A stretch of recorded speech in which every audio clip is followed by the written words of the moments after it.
Are you tired of your web pages looking dull and lifeless?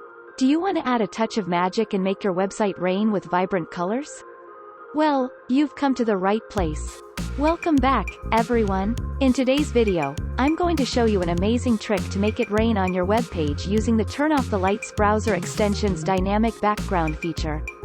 Trust me, you won't believe your eyes. First things first, make sure you have the Turn Off the Lights browser extension installed on your favorite web browser. It's available for Chrome, FIREFOX, Safari, and other popular browsers. Once you have the extension installed, simply navigate to the web page where you want to add the rain effect. It could be your blog, portfolio, YouTube video, or any website you want to make visually captivating. To enable the feature, right-click on the gray lamp button and select the menu item, Options.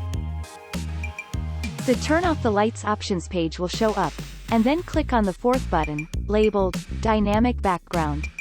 Below, you will see various background effects. But for today's video, we're going to select the rain effect. Trust me, it's absolutely stunning.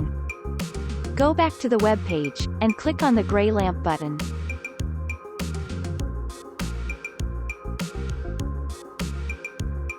Look at that! Your web page is now showered with a mesmerizing rain effect. It's like stepping into a whole new world of visual delight. That's it. If you enjoyed it, don't forget to give this video a thumbs up and subscribe to our channel for more useful content like this. As always, feel free to leave any questions or comments down below. Thanks for watching, and we'll see you in the next one.